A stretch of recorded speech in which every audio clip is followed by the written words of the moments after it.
interesante la entrevista que le acabamos de hacer a Alessandra Minichelli, porque abordamos diferentes temas. Uno de esos, el loafer que vive en carne propia su familia a través de la detención de su marido, Julio Devido. Si bien es cierto, aclaró ella y ya lo sabemos nosotros, ha obtenido la excarcelación Julio, pero la entrevista que viene ahora no se va a quedar, no le va a ir a la saga, sino se va a quedar por abajo, sino que muy por el contrario. Ya estamos en comunicación telefónica, me dice la producción, con el diputado nacional Rodolfo Tailade. Rodolfo, ¿cómo te va? Emiliano Villazón te saluda en Poniendo Negro sobre Blanco. Buenas tardes. Hola, ¿qué tal? Buenas tardes, Emiliano. Mucho gusto. Quiero hacerte una pregunta.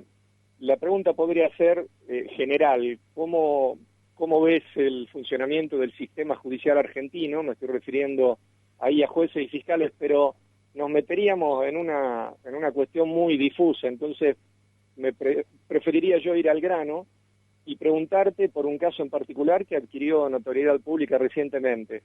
¿Quién es el fiscal Abel Córdoba y por qué razón adquirió esa notoriedad?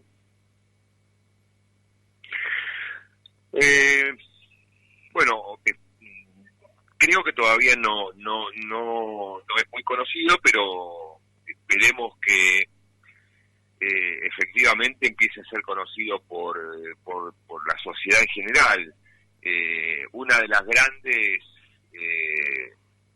yo diría una de las grandes claves o de los grandes secretos del poder que tiene la estructura judicial justamente tiene que ver con que la mayoría de los jueces y fiscales son desconocidos para la gente. Entonces son muy pocos los que tienen cierta notoriedad pública. Y el fiscal Abel Córdoba no es una persona muy conocida. Esperemos que ahora, a partir de algunos señalamientos que estamos haciendo, justamente empiece a ser conocido. Concretamente nosotros estamos poniendo desde la Comisión Bicameral de Seguimiento del Ministerio Público, que es un ámbito parlamentario, que justamente se ocupa de alguna manera, supervisar el funcionamiento del Ministerio Público Fiscal, es decir, de todos los fiscales federales del país. Estamos poniendo el ojo en el desempeño de Abel Córdoba en una causa en particular, en una causa que configura uno de los 3 o 4 hechos de corrupción más grandes de la historia argentina. Es la concesión del espacio radioeléctrico durante la presidencia de Carlos Menem a un grupo empresario francés llamado Thales Spectrum, una licitación que en aquel momento, estamos hablando de mediados de los 90, alcanzó alrededor estábamos hablando de $500 millones. Para la época una fortuna impresionante, que además fue una concesión sin licitación, de adjudicación directa, absolutamente plagada de irregularidades. Ese hecho de corrupción generó una investigación penal que hace 6 años terminó radicado, después de 15 años de investigación, otro gran despropósito, terminó radicada la causa en el Tribunal Oral Federal número 2 para hacer un juicio oral. Hace, te digo, 6 años. Y nos enteramos hace una semana que entre el fiscal y los jueces del Tribunal Oral habían ordenado el cierre definitivo de la causa sin llevar adelante el juicio oral, entre otras razones porque consideraban que había prescrito la acción en función de que han pasado más de 6 años desde el último movimiento más o menos relevante que tuvo la causa. Entonces, como me parece que es inadmisible lo que ocurrió, no solo porque se trata de dejar impune uno de los hechos, como te digo, más grandes de corrupción de la historia, sino porque además muestra cómo hay una gran diferencia en el tratamiento de algunos casos versus otros. Este Tribunal Oral número 2 es el mismo tribunal que tiene en pleno desarrollo el famoso juicio oral de la denominada obra pública, que es el único juicio oral en donde hoy está Cristina sentada formalmente como acusada.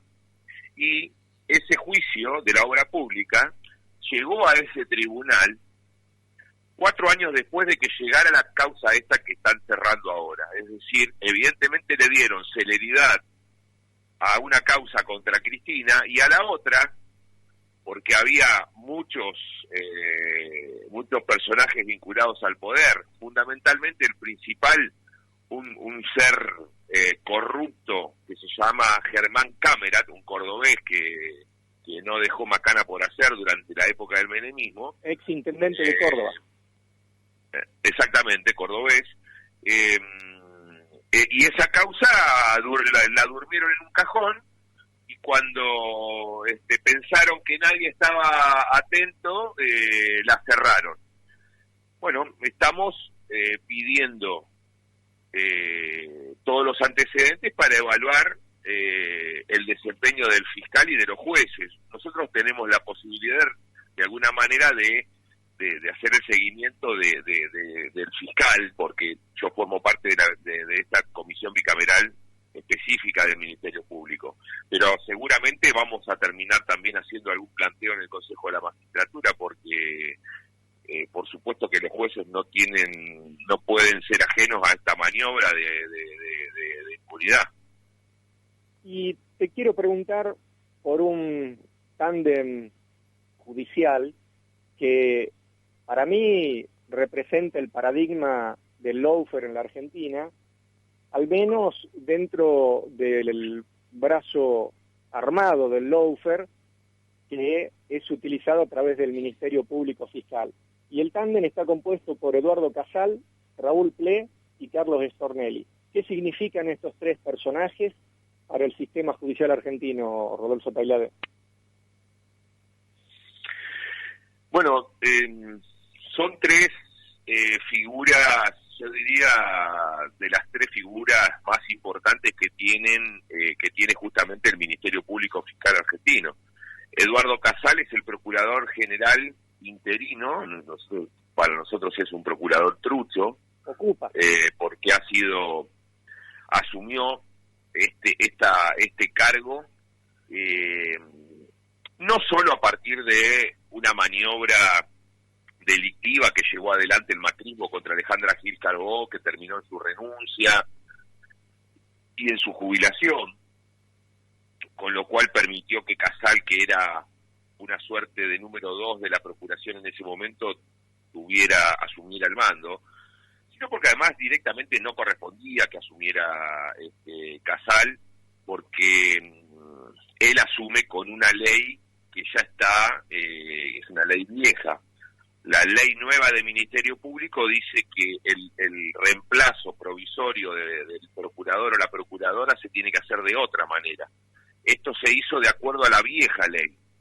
Pero bueno, esto pasó en el macrismo y pasaron muchísimas cosas también de más o igual gravedad, pero no quería dejar de señalar que es un procurador trucho. Pero es el procurador Casales es el fiscal más importante del país porque es el jefe de todos los fiscales. Y bien, la estructura del Ministerio Público no es una estructura vertical en donde el jefe dice una cosa y todos los fiscales inferiores tienen que cumplir, cada uno tiene autonomía funcional. Lo cierto es que para lo que le ha servido el cargo a Casal ha sido justamente para asegurar la impunidad de los fiscales que están siendo hoy puestos en evidencia por ser claramente parte del lawfare. Y en ese contexto hay que entender quiénes son Raúl Ple y Carlos Stornelli. Raúl Ple tiene, entre otras, responsabilidades, la más importante, la de ser fiscal federal en la Cámara de Casación, que es el órgano más importante, el tribunal penal más importante del país. Es uno de los 4 fiscales de casación.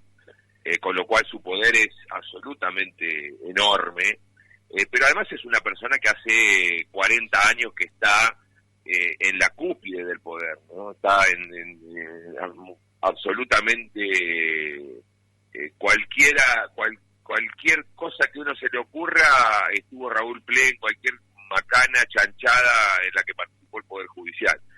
Y Carlos Estornelli es un fiscal de primera instancia. Es decir, acá están las tres instancias Claro. representadas en ese tándem que señalás, ¿no? La primera instancia, que es Carlos Estornelli, que obviamente que no es el único, pero por ahí es el más conocido, es el fiscal que se encarga de investigar en los casos concretos. El fiscal Ple se ocupa de revisar lo que hizo Estornelli cuando estos casos llegan a la Cámara de Casación.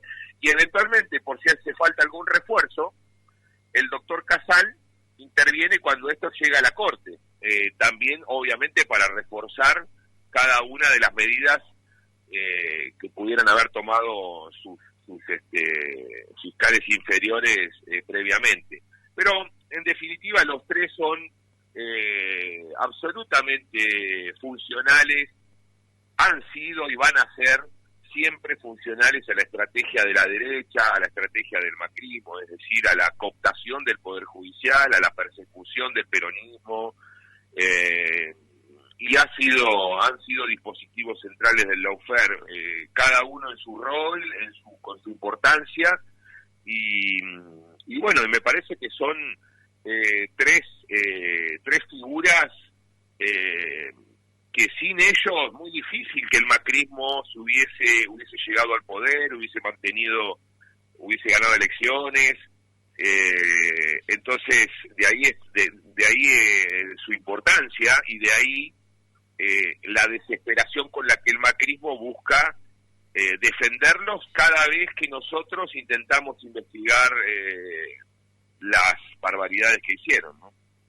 Te hago una pregunta relacionada a la denuncia que le has hecho al diputado nacional por Salta, Martín Grande, pero previamente, antes de que me respondas respecto a esa denuncia, te comento, Rodolfo Tailade, que los salteños lo conocemos a Martín Grande, no solamente por su exposición mediática, es un periodista que tiene una radio acá importante en la ciudad de Salta, sino también por la trayectoria familiar. Vos sabés que Martín Grande es sobrino de uno de los genocidas más importantes de acá de Salta, el teniente coronel Grande, que en su momento, durante la última dictadura cívico-eclesiástico-militar, estuvo a cargo de la jefatura de policía de Salta. Pero además, Martín Grande, en su característica personal, de acuerdo a mi concepción, es una persona de poca estatura, no física, sino mental, y aparte de baja estofa, a tal punto que en un momento, haciendo campaña política, se dedicaba a subir señoritas en remeras y les echaba agua con un sifón de soda, me parece, y eso era lo que él festejaba en una actitud absolutamente... ¿Cómo? No, digo ¿Qué personaje, no? Sí, bueno... Por eso no se conoce allá en Buenos Aires. Entonces me gustaría No, mira, Emiliano, sí. Acá Martín Grande no es una persona conocida en la capital. Tuvo algunas intervenciones públicas que tuvieron trascendencia por yo diría, rozando lo absurdo, lo ridículo. En el 2014, en la primera discusión sobre aborto, comparó a las mujeres con los marsupiales. Claro, sí.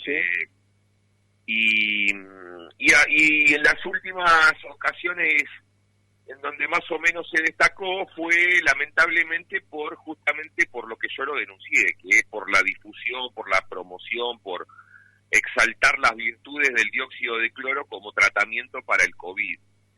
Ahora, la cuestión es así, hay una investigación que se inició de oficio por parte de un fiscal federal, el fiscal que está a cargo de delitos ambientales acá en la Ciudad de Buenos Aires, una investigación de oficio para determinar una serie de comercios que vendían de manera ilegal dióxido de cloro y lo ofrecían como tratamiento contra el COVID. Esa investigación, me enteré de esa investigación, que arrancó, como te digo, de oficio por parte de un fiscal, y tuve posibilidades de acceder al contenido de esa denuncia, y bueno, ahí pude saber que se trata de algunos comercios minoristas, fundamentalmente portales de internet, que venden el dióxido de cloro, te digo, como tratamiento contra el COVID. Como el propio fiscal federal de delitos ambientales lo pone en su denuncia, el ANMAT ha prohibido terminantemente el uso del dióxido de cloro como tratamiento médico. Es nocivo para la salud tomar dióxido de cloro, no es que no cura, hace mal, y ya sabemos, ha habido muertos, ha habido un chiquito de 5 años que se ha muerto porque los padres le han dado dióxido de cloro, según en su momento trascendió, porque veían que una periodista tomaba dióxido de cloro en vivo y en directo frente a las cámaras de televisión. Entonces yo lo que hice fue un razonamiento bastante sencillo. Si están investigando a personas que desde un portal de internet o desde algunos kioscos virtuales comercializan el dióxido de cloro, ¿qué tiene que hacer con 2 diputados nacionales que están permanentemente señalando las virtudes de esto? Y no solamente las virtudes, sino que además mienten descaradamente, ¿no? Dicen que cura, que no solo cura el COVID, sino que cura el cáncer. En el caso de este hombre grande, ha dicho que sirve para conseguir novia, para que estar de buen humor, que lo toma 4 veces por día. En 2 o 3 oportunidades se quejó en el pleno de la Cámara, es decir, en pleno recinto, en discursos formales, se quejó porque el Estado Nacional no promueve la investigación de las bondades, de las virtudes del dióxido de cloro. Es decir, toda una irresponsabilidad tras otra, que terminé, digamos, informando a la Fiscalía que esto, ¿no? Digo, hay 2 diputados nacionales que tienen cuyos dichos tienen alcance absolutamente superior a cualquier kiosquito de morondanga que ustedes están investigando y que vende dióxido de cloro. Claro. Ellos son mucho más dañinos que cualquiera de ellos, y en función de eso se puso en marcha una investigación. Hoy lo están investigando a este hombre. Bien. Ahora, a raíz de la denuncia, sí, efectivamente me han llamado distintas personas de Salta, algunos periodistas, otros dirigentes, compañeros, y me han puesto al tanto de otras andanzas de este señor. Sí, por supuesto. Aparte del comentario que yo te hice respecto a la vinculación directa con el negacionismo de la última noche oscura de nuestro país, del 76 al 83, por razones no solamente ideológicas, sino familiares, porque, te insisto, es sobrino, Martín Grande, del fallecido teniente coronel Grande. Además de eso, o como consecuencia de eso, yo te quería trasladar una pregunta, que también una persona que trabaja en el ámbito de la justicia en un cargo muy alto acá en Salta, me hizo llegar hoy. ¿Por qué en Salta los fiscales federales no investigan a Martín Grande? Porque en su labor de periodista, dueño de una radio, ¿te imaginás? Si en Salta apareció en 3 o 4 medios, imagínate lo que fue el taladro que utilizaba en 24 horas en su propio medio acá en la provincia de Salta. Bueno, la verdad que habría que ver si sí, a mí también me han hablado de una relación, digamos, de afinidad con el fiscal federal Toranzos. Así es. Esto son informaciones, yo la verdad que no tengo ninguna, no me consta, pero es lo que no tengo ningún problema en decirlo, digamos, de que me han llamado, digamos, que tiene vinculaciones con este señor, y que por eso, pero fundamentalmente porque tiene poder de fuego en sus medios de comunicación. Me da la impresión de que hay algún, alguien le tendrá temor, pero además también porque recuerdo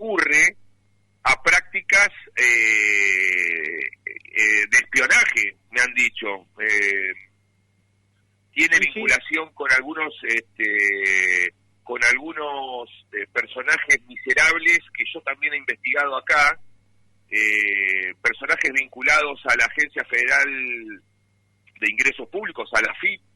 Nosotros en su momento denunciamos a Jaime Mesikowski, que era el número 3 de AFIP macrista, como la persona que organizaba, ordenaba los carpetazos, la filtración de información absolutamente secreta para justamente carpetear a empresarios, políticos, etcétera. Y me han dicho que tiene vinculación con ese hombre, así que no se agota en esta irresponsabilidad de el dióxido de cloro. Evidentemente tiene otras prácticas también nocivas, y voy a estar atrás de eso porque la verdad que es bastante repulsivo el personaje. Claramente se nota que es un tipo que comulga con la dictadura, con esos lineamientos ideológicos.